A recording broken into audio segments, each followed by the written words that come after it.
Okay, so last but not least, we have two shows to talk about. The first one being The Grey Man, next one Right. being Nope, right? So I really not gonna stay long on The Grey Man, and reason being because there really isn't that much to talk about.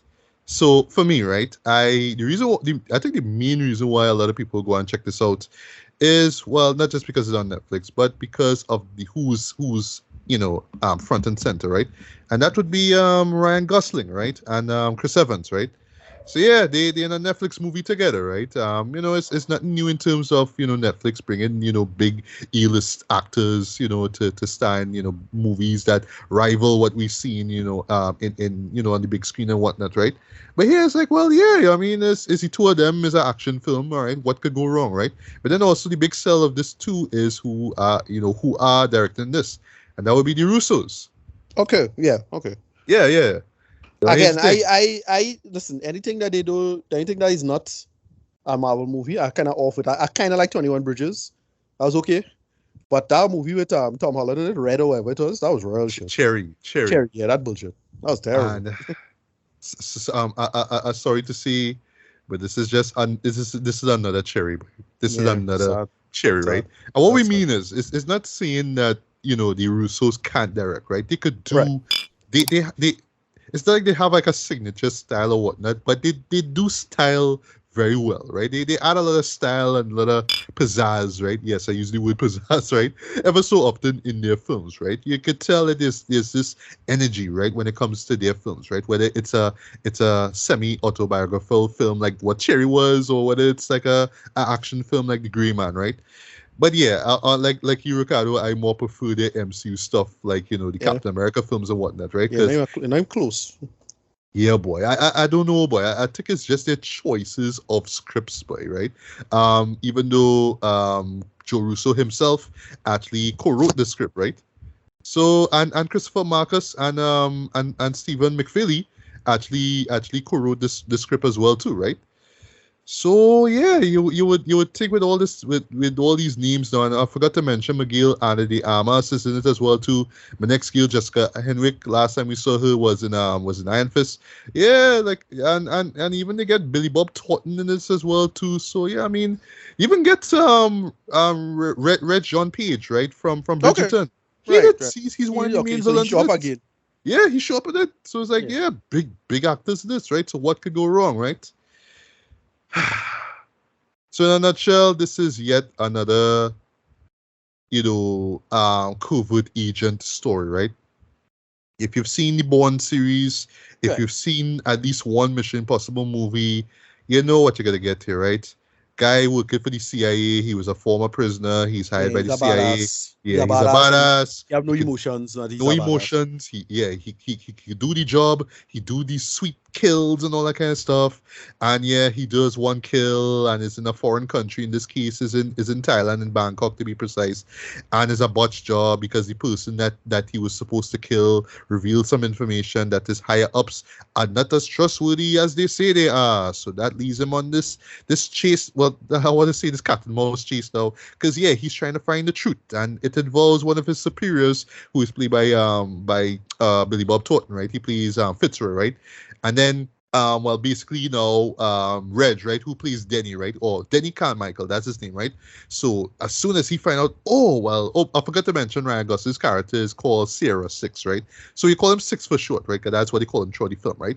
So yeah, so once Denny find out that Six is up, onto them now, he hires Lloyd Hansen, who is played by Chris Evans. Yes, Chris is playing a villain in this. Wow, never thought, like, for me, I never see Chris Evans play a villain before, right? I'll talk Yeah, about but Chris nah, Evans. he do well. He do all other than Knives Out. He was in God, the Iceman movie. Remember that movie? That was good with Michael Shannon. Right? Yeah. Wasn't he the villain in that? Was he, boy? Yeah, I he was can't another remember, killer. boy. Yeah, Right. Yeah. You're right. I forgot about that. Yeah. and I So thought yeah, he was like legit scary in that. yeah. So I mean, he He can play was from villains. whatever. Yeah, Yeah, and yeah, he is, just as badass as Six is, but he way more psychotic. He love to torture people, right? He's that guy who will pull fingernails and all that kind of stuff with right. Yeah, oh gosh, with pliers. Yeah, he's that type of guy, right? I'll talk about dialogue as well too, right? But yeah, it's that, right? So Lloyd is going after Six, and basically Six ends up running into Danny, who is played by Anna de Armas. She's a CIA agent as well too, and yeah, they're on the run. So they're trying to evade Lloyd, but they also trying to. Well, I forgot to mention too. Lloyd ends up kidnapping Fitzroy's daughter. So now Six has to go and find Fitzroy's daughter while trying to stay one step ahead of Lloyd, right? And that's where I'll stop, right? So yeah, let me just get the obvious out of the way. If you've seen one story about some covert agent, some CIA thing, and oh, my higher ups are bad, and now I have to be one step ahead of them, and I have a particular set of skills and whatnot. Yeah, you kind of know the gist of the story one time, boy. And the funny thing is, right, this is actually based off of a novel, right, from Mark Greaney, right, of the called The Grey Man, right. And this one, you know what this reminds me of, boy? Remember Without Remorse from last year with Michael B. Jordan, which was also based off of a Tom Clancy novel. But that's kind of half-assing. Yeah, they half-assed. Yeah, real half-assed, boy. My God, I feel so sorry for Michael B. Jordan, boy. But you could tell the beat. You know where they're gonna how this is gonna play out. I'm seeking revenge. Well, in that case, we're seeking revenge, and they had the goal to end this show right by hinting at Rainbow Six. Like, oh, in the next movie, you're gonna see Rainbow Six, Rainbow Six, bro. Like we still in the 90s, bro. Come on, stop it now, right? But running choppy on a PC. No, I think I tried to run out my system way back when it never worked, I remember my cousin had a Rainbow Six copy. It was terrible. You had to have a big that was the first game you had to buy a graphics card for. Like one of the first big games you had to buy a graphics card for. Yeah, I remember. But yeah, man, if you've seen one of those shows, boy, you know the gist of it though. Yeah, this feels sorry to see this, right? It's so funny that next year we get in the first part of the Mission Impossible. I can't even say is the final one, but it's a two-parter. Yeah, this one kind of feels like a Mission Impossible light shit. Like, okay, well, it's lucky for Netflix that this movie didn't come out in the same year as that Mission Impossible movie, because yeah, that MI movie would have blown the show right out the water, Trent. And that's not to say that there isn't like a lot going on technically, right? Like technically, it's very well made, right? Very very well shot and whatnot, right? They do the thing similar to Ambulance, which you talked about earlier, which we talked about a while back, where they're having fun with that drone, and they have that drone flying all over the place and flying into buildings and stuff. And it's like, all right, when Michael Bay do it, it was kind of interesting because it was a moving vehicle, but you just use this for establishing shots. So like, and speaking of establishing shots, right? So similar to Mission Impossible, similar to James Bond, right? Yeah, they do a lot of globe hopping and globe trotting in this too. Right. So we're in Prague, and we're in Bangkok, and we're in this random spot in Europe, and we're here, we're there. It's like, all right, okay, let's just stop. Just stop. All right, again, all the money, okay, is okay, stop it now, right? But yeah, this story-wise, narrative-wise, just did nothing for me, man. Like it have decent action. Don't get me wrong. If you're watching on a Friday night like I did, you'll be entertained by it, right? By the action scenes and whatnot, right? But it's one of those shows where I'll give you an example, right? Our hero, right? Sorry, because his Six and is Anna de Armas' character, right? The inside of a building, right? They're meeting with this superior, right? Who is played by Alfred Woodard of all people, right? Okay, right. Yeah, she just like, well, you were just right. Yeah, they get you to come true, right? I just them talking, right? So they know that Lloyd, right, the bad guy, coming with he hit squad to take them out, right? Now you would think, right? Haven't seen films like this before. At the very least, they would do is just break inside, throw in a tear gas, and break inside so the bus shuts, right? What these guys do basically is stand outside, fire a whole set of shots at the building, right? Which gives our heroes enough time to escape, right? And at the moment when they come inside now, this is a spoiler, Alfred Woodard's character had the gas on, so she just flick a light, just flick a match, and boom, the building explode, and that's when the police show, and you get an extra shootout out of that, right? So of course the shootout would attract the cops. If it was the shootout that would attract the cops, it had to be exploded building, right? But think about it, Ricardo. Like, would it make much more sense for it is break inside the place and start shooting. Well, they shoot it outside for what? To waste bullets and say, well, this is a movie where characters could come outside in Prague or wherever it is and fire shots because it's an action movie. It makes no sense, right? You have cheese sequences that just feel by the numbers. I mean, if you've seen a Bourne movie, you kind of know what to expect. If you've seen a Mission Impossible movie, you kind of know what to expect by this, right? And that's the problem. It just felt so by the numbers, just so cookie cutter, right? And you can make the argument, well, no, this is how the book is, right? But I've never read the book, right? Not saying that you should change it up to try to be different, but I'm sorry. From what I see here, it's just nothing about this felt original. Nothing about this felt fresh. Nothing about this felt new, right? Now, as you mentioned, Ryan, you mentioned the guy who have no emotion. Yeah, that's Ryan all over again, though. Like, I don't know if you remember, he was in a film called Only God Forgives. That one. Right. I hated that movie, boy. Oh, my God. Yeah. Hated that movie, right? Ooh. Yeah, I was thinking Drive now. I was thinking they're trying to do Drive. Like, Drive is another example as well too. But at least that had a neo-noir vibe, and you can kind of get, he's a stoic guy, he's a man of little words, so it kind of makes sense there, right? But it's kind of like the Drive / Only God Forgives version of Ryan Gosling, where again, few words, right? Man, a few words, right? But the thing is, again, cliche stuff. Yeah, he just survived a bunch of scenarios, right? So case in point, right? Another spoiler. He's in a plane, right? One of those military planes, and Lloyd gives the guys who fly in the plane a tip that, you have to kill him and have a bounty on your head, right? And of course, Ryan, or I should say Six, is on to them. So he knew that the guys who take them to Europe was going to betray him, right? So he ready the moment they come from behind, and he have a little fist fight and shoot out all that kind of stuff, right? So of course the plane is about to go down, right? And he jump, right? And so not gonna say too long of this, right? So there's some really like off edited, like really like questionable edited here, right? So you literally cut to him, right? Well, they cut to another scene actually, and then when they cut back to where he was, so he basically in Turkey, I think it is, but he in a cave somewhere, but like off screen, like in the background, you see like one of the guys like hang up on a parachute, like one of the bad guys that dead, right? But he does deal with a few scratches or whatnot, but they never really say how he land and why he ended up landing at this particular point. But he's like, oh, I'm here, so I just need to get to this particular point. And the next scene literally is he on a train. How he get in the train, they never show first of all, they never show how he landed, right? Now all of a sudden he just there on a train going to a place. How he get there? I don't know, right? But yeah, it's that type of show, right? Where characters will defy the laws of physics, right?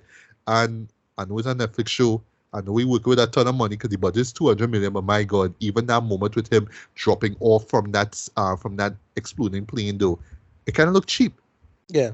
And what I mean by cheap is like you could tell, like I know it's green screen work, but nothing about that scene looked convincing. I didn't watch it. It's like, no, this is Netflix shit. Like, this is 200 million I seen here, no dread. Like nothing about that scene looked convincing at all, right? But to be fair with the actors, everybody just do their thing. Like Ryan do he thing, Chris, I'll talk about Chris in a bit, do he thing, Anna do she thing. Everybody kind of doing their thing, man. But oh gosh, man, it's just archetypes. It's just everybody kind of doing versions of characters that we've seen millions of times before. Again, if you've seen a Bourne film, if you've seen a Mission Impossible film, you kind of know what the story is. You kind of know the acting you're gonna get. You kind of know the characters that you're gonna play, right? And last week before I get to rated by Mr. Chris Evans, boy. I think out of everybody in the show, he comes out of this the worst, boy. Like, okay, wow. Because again, acting wise, he is doing his thing, right? But it's something about this show that this kind of was weird to me. It's weird that it's weird to me. That's all I'll say, right? Where everybody kind of cynical and have this kind of everybody just have like a one-up comment to everything that's being said. So okay, you being snarky, all right, I can be snarky too. So everybody have a rebuttal to every snarky comment that's being made and whatnot, right? And you see it a lot with Chris Evans' character, but he is like the snarkiest, most cynical character in the whole show. And we have Ryan Gosling in this movie, right? And he is just this jaded CIA agent, right? But yeah, boy. he just dropping these one-liners. He coming off like a smart ass a lot. He's an asshole basically, but it's like dog, like to the point that you kind of watch it and you kind of laugh at how over the top it is, admittedly, but you kind of cringe it because it's Chris Evans, really. You just know that he deserves better material, boy. But yeah, it is one of those shows where everybody have a snarky remark to everything. Yeah. Like yeah, you know, it's yeah, like I knew this, and oh, you being a smart ass, okay, I'll be a smart. It's like that, right? But I know it's the world of the gray man, and it's everybody is kind of jaded, and oh, I can't trust this guy by working with this guy, and blah blah blah. It's that kind of thing, right? But with Chris Evans, though, especially with his dialogue and his performance, it's like yeah, he come out of it the worst in terms of oh, I'm snarky for the sake of being snarky, right? That's not to say that he's terrible in it, though. But yeah, it's like he just deserves better material. The same thing I could say for every man Jack in this show, boy. Especially Ryan and Anna, because yeah, they've been in great films. So like, why are they in this, right? Like literally, those two were in friggin' Blade Runner 2049, right? And now they're in this train wreck, right? So yeah, talking enough about this. This is highly forgettable. Rating wise, I will give this a strong 2 to like 2.5 out of 5.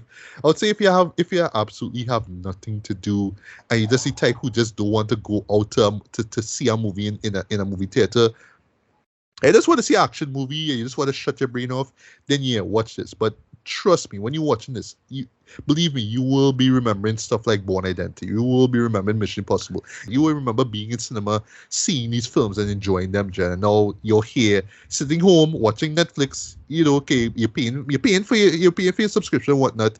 And yeah, you're getting this. And it looks very much like, Hollywood level stuff, boy. But just story-wise, it's just so by the numbers. This is just weak material, in my opinion. Everybody who started this deserves better. So yeah, I mean, if you want to stay home and watch that, stay home and watch that. If I were you, just to use it as a segue, add a PL box, a PL extra money and go and see Nope in theaters. That's just me. But yeah, let's touch on Nope for a bit, man, and we will try to stay as spoiler free as possible, man. Right? So yeah, Nope is the third feature from Jordan Peele, right? And I just love the mere fact that his transition is just one of the best that I've seen in Hollywood. Whereas like, yeah, I'm a black comedian, but now I'm making that transition to not do black comedies. Like I'm not being, the next Tyler Perry, but I want to be like the next Alfred Hitchcock. I want to be like the next Steven Spielberg in that sense, right? And this film in particular is like him like saying, yeah, I kind of want to be the next Spielberg too, you know what I mean? So yeah, just that transition is just inspired. It's just inspirational to me, right? So in terms of the preamble, right? Of course, his first feature was Get Out, right? Still remains one of my favorite movies of the past decade. He ended off the decade with Us, and I'll never forget, like in my review, I said that this is him like really saying like, yes, this is me trying to be like a Rod Serling, but because yeah, this really did feel like a Twilight Zone episode, right? Yeah. And so funny because a year afterwards, I believe it was, or I think the same year, we got the first season of Twilight Zone, right? Which Jordan Peele helmed, right? Which is a show that I still defend. The revival I still defend, right? Right. Even though admittedly it just really did feel like, okay, we just really trying way too hard to be like the Rod Serling show, but this kind of uninspired in some parts. But it's a show that I felt could have gotten a third season, but unfortunately it got canceled, right? But which is a shame, right? But at least Jordan was able to fall back on with this movie here, right? But what I would say about Us, though, like the second time, I actually rewatched Us a couple of days ago prior to watching Nope, right? And I actually enjoyed that show a lot more, right? It is still kind of problematic in terms of the narrative and the ending, right? But in terms of, look, I just really want to make this weird-ass horror film, though, that have a lot of subtext in this, though, that and just genuinely creep you out, though. Yeah, that show really excelled, in my opinion, right? Still not as great as Get Out, though, but the ambition is what I saw and what I really appreciated about Us, right? With Nope, though, I tried to go in as blind as possible. I did not watch that second trailer, but I was still like, will this show be as great as Us or Get Out? That was the question I had going into this one. So, yeah, Ricardo, if you want, you could talk about Jordan Peele's run, and you can jump into Nope. I mean, I don't like Get Out as much as other people do, but I really like it. I'm in the very minority, apparently, of people who like Us more than Get Out. As I say, the only thing that holds it back a little bit is the big expo dump at the end. I thought that was pretty clumsy, but if they didn't do that, it would have been probably a much greater film, in my opinion. But I still enjoy it a lot. And yeah, he's just one of those guys who just carve an interesting space for himself. I think what happens is that a lot of people don't know, like, they don't know just don't know Twilight Zone. Like I get a feeling a lot of people just don't know Twilight Zone. Right. Yeah, that's it. So like it just scratched that for real people, and they do a lot of. I have a lot of black like conceits and black subtext in terms of black history, and there's a lot there going on. And yeah, that is about it. So we could like probably get into Nope now. So that's pretty much it. It's just him carving an interesting space. As I say, I would stand Jordan Peele more if this fella, oh gosh, Moonlight now. Who do Moonlight? Oh gosh, Barry Jenkins. Barry Jenkins, right? Yeah, if Barry Jenkins wasn't alive, if Barry Jenkins didn't exist, I'd be standing Jordan Peele a little more, but nah, not really. No, but Barry Jenkins kind of doing his own thing though. Like yeah, exactly. I don't like to pair them together. You know what I mean? Nah, it's just you want to have like a supposedly smart black filmmaker, and Jordan Peele, he's a smart and black guy, but I don't know about the filmmaker part. That kind of not as impressive as he could be. But yeah, so we could get into Nope now. So what is it in a nutshell without spoiling? Sure. Remember, we want to kind of keep things as spoiler free as possible. Try. Okay, we so tried yeah, basically that's the so this guy named OJ Jr. Otis Haywood. He played by Daniel Kaluuya. Story starts with he talking to his father, Otis Senior. Otis is played by my boy Admiral Kiki David, but Admiral, Goliath himself, Admiral Anderson himself, right? He's the dad, and then this random event happens at the beginning that I could take. I don't know if I could spoil it, but yeah, I'll say it. Yeah, the dad dies, but we don't know why, and it's just building from that mystery going on of the brother. He have to deal with this run the business, which is this horse company called Haywood. What's the name of Haywood Hollywood Horses, I think. That's they were really they were a clever sign where the H fits like the film stock. It's like yes. I like that. That's a clever little thing. Anyway, yeah. So apparently he's the great grandfather of the first man on a horse, like that famous picture of animal locomotion. The guy who's the rider is apparently a Bohemian person. I don't know if that is real history. Probably is, more likely is. But they're descendants of that man. So they keep making the conceit of how they connected to Hollywood history. And that's where the core of the like subtext of the storyline is of them being on the history. And so then this person, his sister, comes back into play, Kiki Palmer. This is Emerald Haywood. She comes back into the storyline. She kind of, I'm not sure what she is, but she like seemed to be a little estranged from the family, and then because of the dads that she comes back into their lives, and they play, them having to like run the business again, but she don't do any work, so she like clearly like reject the business and she don't do work at all. They basically have to just solve some mystery of what killed the father, and then you find out what it is and what's going on, and then Daniel Kaluuya characters kind of figure this out. And that's what it is. And how to explain this? I'm just going to say it. It might not be the fairest comparison, but this is Jordan Peele's Signs. It is. It very much is. And in my case, that's not a good thing, right? Because I was not a big fan of Signs. Me too. Especially that ridiculous hype over it. Yeah. Remember, like back in 2002. By the way, it will be celebrated its 20th anniversary this year, in case y'all didn't know. But yeah, the hype surrounding that movie was insane, though. Yeah, and then so it had Jordan Peele followed an almost identical trajectory to M. Night Shyamalan, though, in my opinion. Which is scaring me, though. Which is interesting. Have a breakthrough film that changed the face of everything, and then your subsequent films is like. Okay. The thing is, I like Us in the same way I like Unbreakable. It's like it's weird and it's different, but it doing something interesting.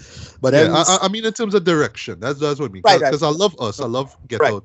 It's like, all right, where's he gonna go next day? That's the thing. But this was here's the thing with this. I was with it for the first two acts, and then that third act just dragged for me, Dread. And like the actual when everything was explained, like they understand everything. It make perfect sense why these characters know this and whatnot. The problem I had with it is that all the big workable payoffs, things that they talk about before, didn't pay off as strong as it could have.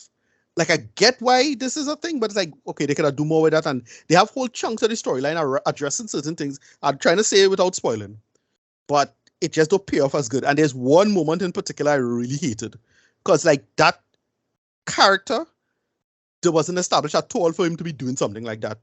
I was like, what? Why? What? Why are you doing this? Look, I had to give it a rewatch. Oh, I know you talk about. Yeah. I had to give it a rewatch. When I give it a rewatch, listen, I think I know I could find meaning in it. Like I get that, but you see that free association stuff where you had to find meaning after the fact kind of thing, and somebody had to explain it, and I had to watch a 20 minute video essay explaining the meaning, the ending, and that kind of thing. Look, I could get it and make sense of it, but like I didn't. It just didn't land for me. That third act in particular is what killed it, because the first two acts were great, right? I was enjoying the first two acts. It built up great scares, nice fake outs. It had some good moments at fake out that I liked. Like it had like a couple of moments that was funny to be like when the fellow was in the store and somebody was coming behind him and it was his co-worker. But like and then it has had this stinger, the dent. Right. Yeah. But it's a good figure, but it's more funny and clever than it would think. I like everybody in terms of the characters. Like Keke Palmer was great. The OJ was great. What they do with Steven Yeun's character, he was good. Again, he could have a better payoff, but whatever.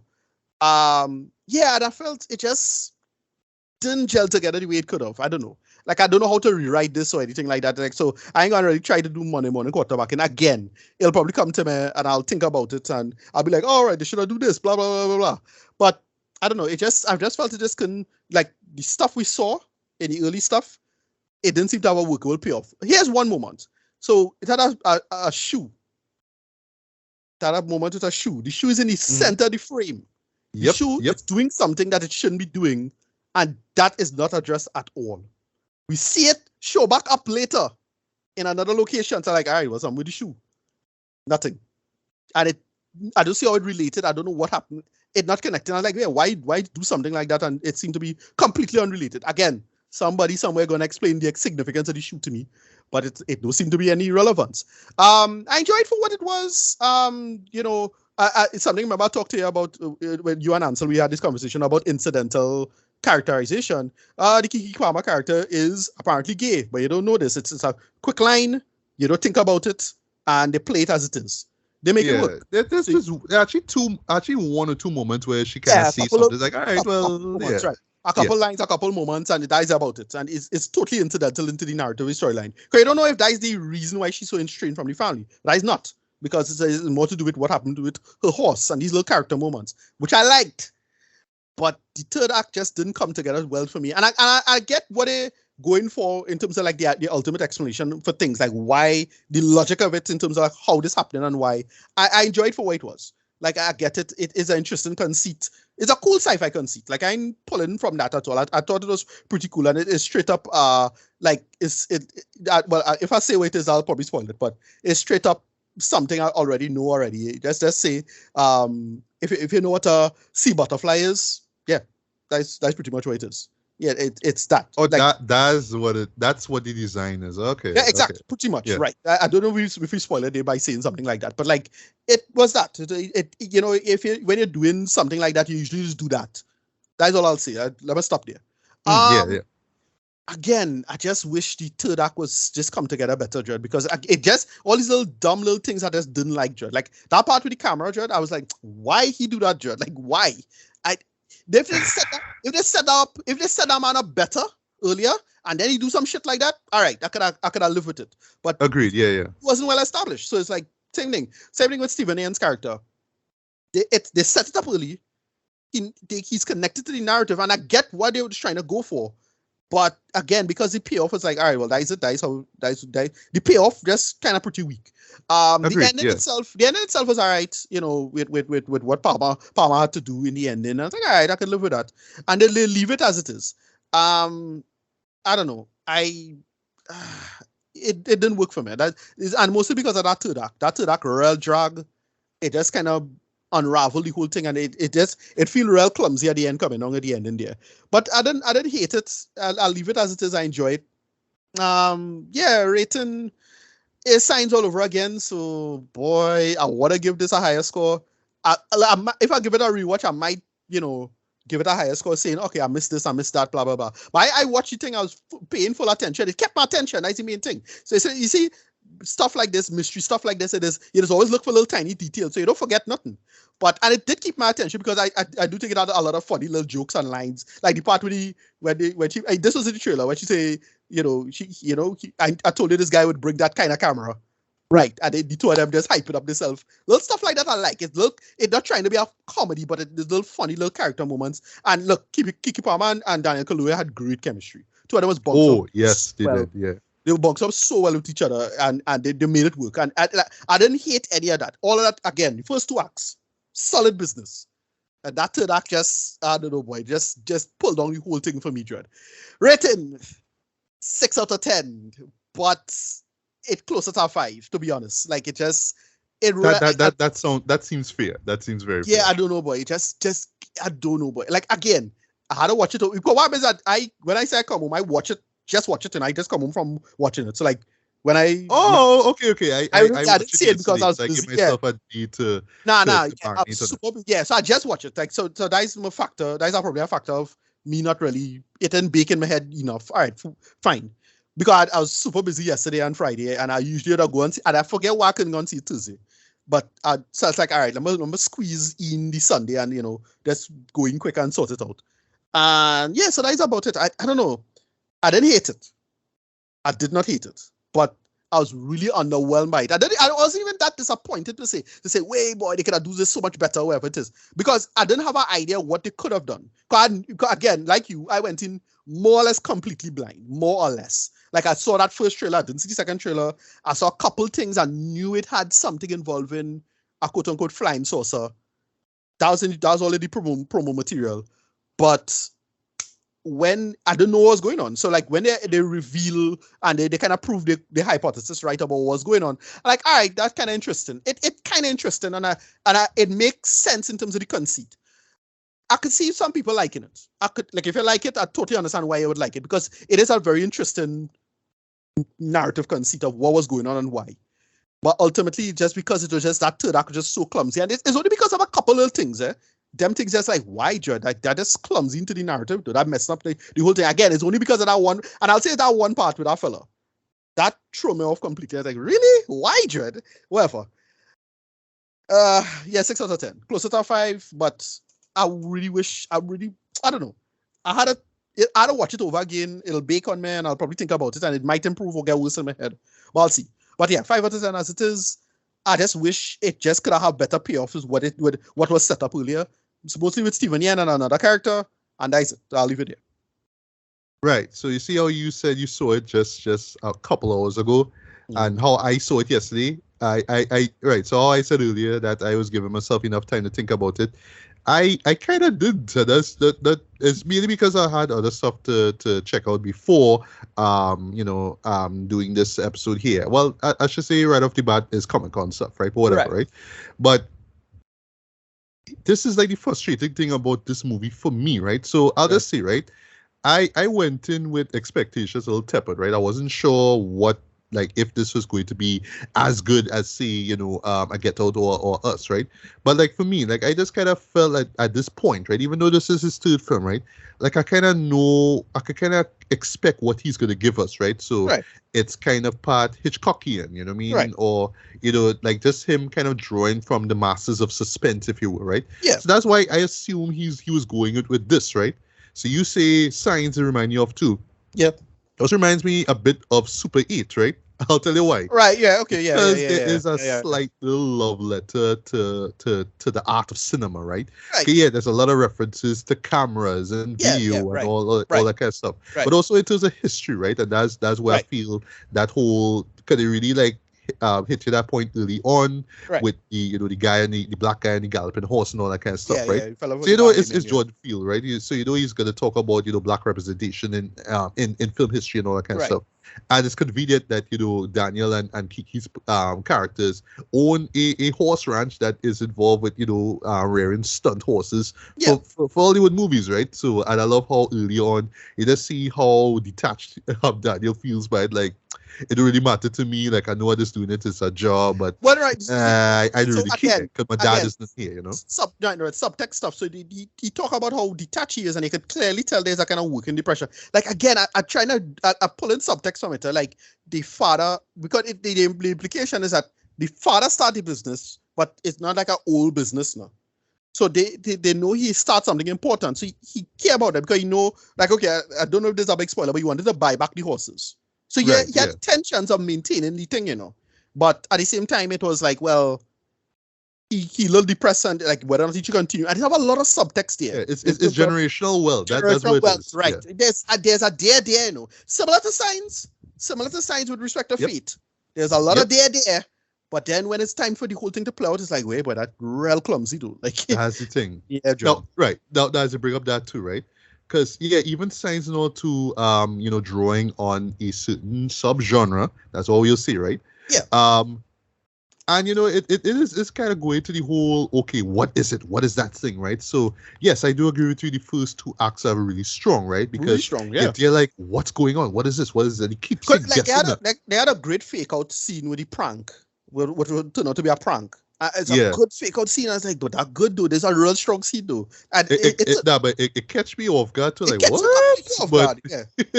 But they do follow up on that too. But they pay it off in an interesting kind of what, right? Yeah. And then also too, but I think my problem with this is just at this point, right? Because I don't want to like act as if like I know every single thing about Jordan Peele's films, right? But what he has done and given us so far with Get Out and Us now. So when you see like case in point, that same fake out moment, for example, they're like, all right, there's gotta be some weird shit. Even I know said it in cinema, there's gotta be some weird shit. It kind of feel like Us in a sense, maybe it's what the trailers were hinting at all along. But it's actually not that, and then they actually reveal, oh, it is that, but it's not what you think it is, right? So you could tell that Jordan is just playing with the expectations, or like, all right, you've seen my two films, but I'm gonna try a little bit different. I'm gonna try something a little bit different, right? But because it's playing within that subgenre now you get into the third act now, where the threat is revealed now, and here's the thing. I am down for paying homage to certain iconic filmmakers, right? I'm not going to say who the filmmaker is or the film. If I see those two, you'll know exactly where the film is getting at, right? Right. In a nutshell, the third act kind of plays so like, okay, it's summer, I have to give you the summer blockbuster moment. Right. So it is this long chase scene, if you will. It's this whole thing like I'm trying to stop the threat. That's what it is, okay, right? So a joke I'll make is that, we had a Akira moment. So I'll call it. I could imagine somebody doing this. The same motorcycle slide is Akira motorcycle slide. Right. So when I saw that, I was like, is that Akira? A straight up Akira. It's a straight up Akira shot. But I make the joke that somebody could do that and then put a killer on top, if you know who. So that's Akira and the B. I see. So that's the joke. I don't make that meme. Somebody go in Photoshop and do that meme. Yeah, for sure. Put Akira on top of Akira, whatever. Moving on. And little subtext I didn't even notice till after watching a review. Actually, Jordan was signed on that. I think he was one of the prospective directors who would have remember there was a Akira remake that they was trying to pitch for years. I know they were supposed to do an American one, like something American involving. I know personally, as a fan of Akira, I love that. That's one of my top 5 favorite movies. Because I heard they want to make an American. They want to make an American Akira, but the thing is with Akira is that it's so quintessentially Japanese. You have to learn to translate it better now. Unless you don't know how to translate, you'll end up getting the Spike Lee old boy, right? That just don't understand the material. And it had a good opportunity to do it, but it failed. But whatever. Anyway, go ahead. Yeah, you're right. So my answer to American remake is nope, right? But even there too, there's like little subtext about the film industry and just how we look at something sensational, like the sensationalism of the threat itself. That's what it is, right? So that's where I kind of see where Steven Yeun's character comes from, where it's like, oh, there's something spectacular happening. Let me see how I can make some bank off of it, right? Now, if I do have, I have gripes with it, but one big gripe for me was where his story arc went, right? And especially a particular moment involving how he got to that point. That's all I was saying. Right? A certain fist bump. That's all it was. Yeah, that's what. Yeah. A fist bump was involved, right? Right. So for me, I was trying to connect the dots, because again, I'm going off of Get Out and Us, right? Right. Trying to connect the dots, trying to piece everything together. So I thinking the weird stuff that takes place in these two acts, right, have to do with the threat, but they never say And even when the film ends, you're there wondering, like, okay, so is it that the weird stuff that happened, in a nutshell, it involves both Daniel and Steven's characters, right? Is it the reason why they are the way they are? So this threat kind of comes and it kind of changes the way how they perceive life, a la, sort of similar to science. Like everybody have a viewpoint about life, and then when the threat shows up, it's like, oh, no, I kind of have to see things differently. So it's like that in a sense. But I was still connecting the dots there because it's Jordan friggin' Peele. So I thinking, oh, so all this weird stuff had to do with the threat, but they don't really say. Honestly, I think it does. But because they spanned years apart now, it's kind of hard to make that statement. It's kind of hard to say, yes, that's true, or yes, I believe that, because of the years between those events. That's what makes it really frustrating, right? And this to me is an issue with the film, right? So, like it's one of those, I do agree, it's one of those films that, you have to wait for the video essay to come to explain things, right? But I feel like compared to Us and even Get Out too, there's a lot that's open to interpretation, a little too much. I feel like just done for no reason. It's just they're like, all right, well, we just have to add more mystery to the mystery stuff. We have to explain more about it's adding extra mystery to the overall mystery, but it's not really part of it because it doesn't connect at all, But it's one of those things again where someone like even Jordan will say, you take from it what you take from it, and if you think it relates to this, then fine, that's what you get from it. But I don't know, and I mean, I'm not no screenwriter, I'm not no filmmaker or whatnot, but like, doesn't that kind of cheat the audience at the same time too? Like just seeing, not saying that's what he says, right? But that's the impression that a lot of people will say, well, I think this show is about this, or somebody else would say, I think it's about that, right? But if you kind of give us just little seeds of ideas of what it might be, but you don't connect them in some way, shape, or form, then I kind of come out of it thinking that it's just, yeah, you're just stringing a whole bunch of ideas together around this fantastical event, right? And that's what we have to take from it, right? So it kind of makes the show kind of hard to really latch onto, right? But to be fair, I mean, the acting is stellar throughout. I mean, Daniel Kaluuya is great. His chemistry with Kiki Palmer is great. I think Kiki is the standout in this as well, too. Yeah, because of just how energetic and lively her character is. Right. Steve Ewan is fine as well, too, even though I just wish we got more out of his character. It was cool. I don't, what it again, it just didn't connect. Like, that's the thing. It just did not connect. Character, like, it kind of makes some sense, like, in terms of the connection. And you have the same mindset towards, because again, we'll spoil what if we say what it is, we'll spoil it. But it's a similar mindset, and he just carried that over now. That's the mistake he made. Whatever. And there's a side character. He's the one who you see make the decision that's so weird, right? Yeah. Yeah. Him in particular, like, do something in that too, that, and you're like, what? Yeah. And like, but sorry to cut you, because of how like the show is doing so well, it is establishing characters, right? When it came to him, he was just the weird guy doing weird shit. And it's only when he say who he is, like, oh, that's what he is, okay.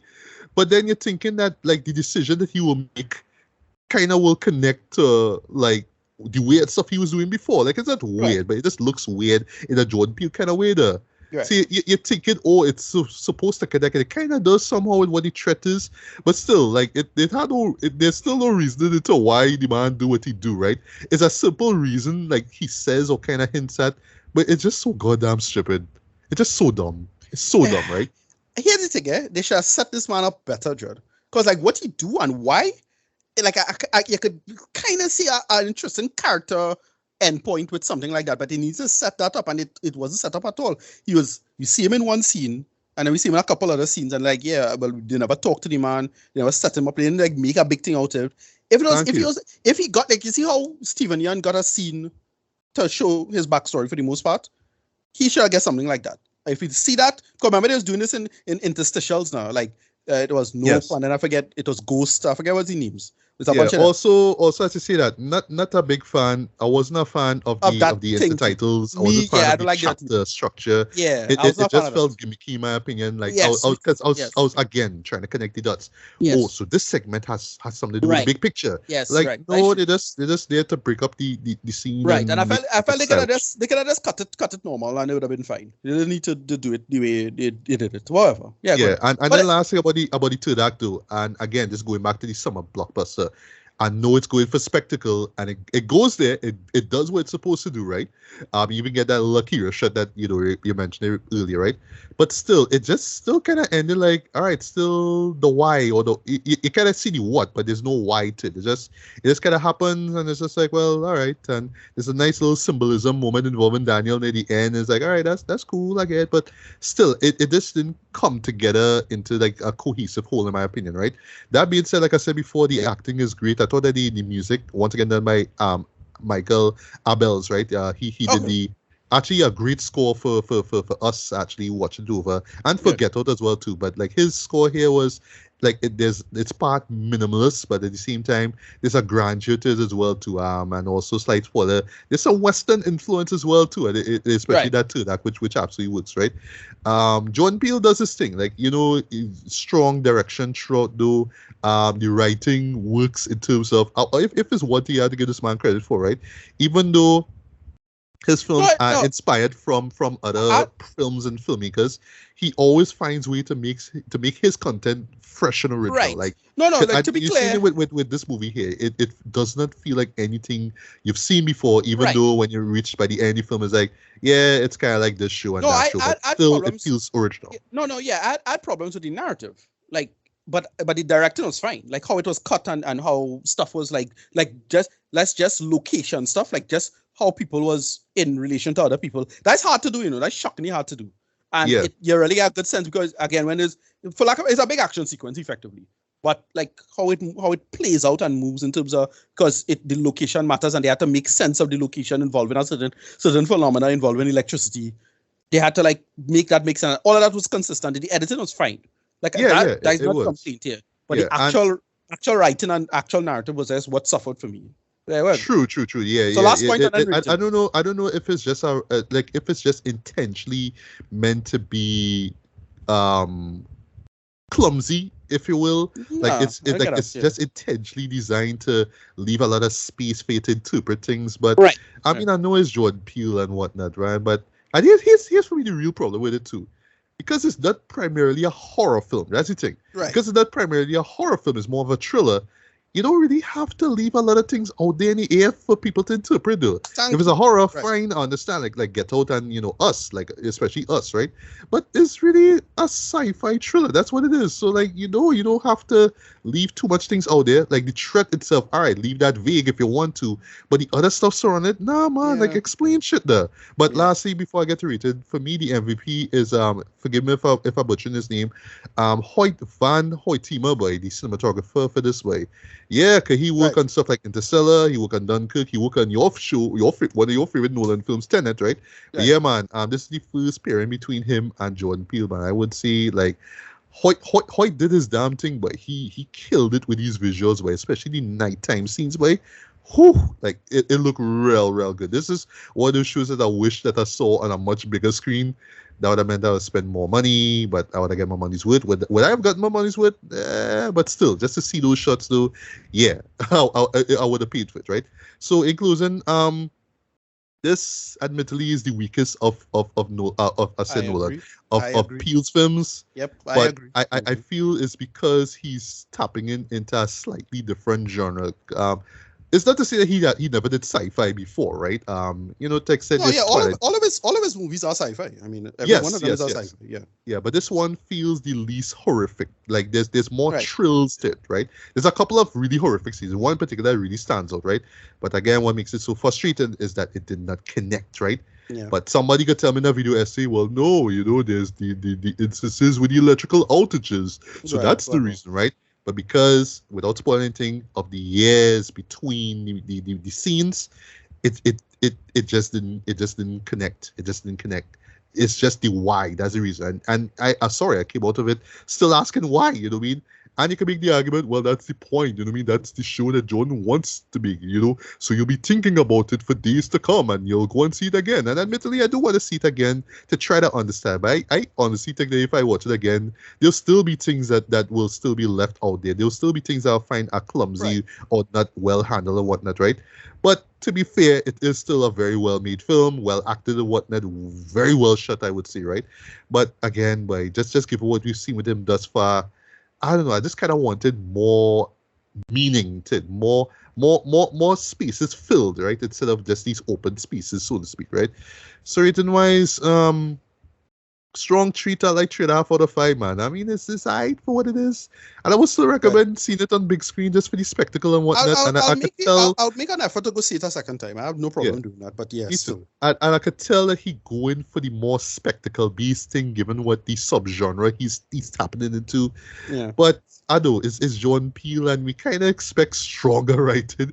We expect more meaning to his films. But here, it just felt like, all right, I just do like a love letter to cinema, and that's fine. That's fine if you want to do love letter stuff. But it's Jordan Peele, man. Like, he could have come a little bit smarter. But again, he or somebody else could come and say, well, that's the point. It's supposed to be like that. But I don't know. So, like, in a nutshell, before I shut up here, it's more like I'm pleasing the summer blockbuster fans, where there'll be, case in point, these derpy moments and characters do dumb stuff. But that's where you kind of like in, blockbusters like that. But then you'll be the more intelligent stuff, the more, more cerebral stuff that goes on, right? Where it's touching on a lot about, the film industry and, your people's roles and places in it, right? So it's just that weird clashing of the two that it doesn't gel. It doesn't gel, right? Yeah. But I do praise, Peele's ambition, and of course we can't wait to see what he does next, man. But here's hoping that we get something better than Nope, man. To be honest.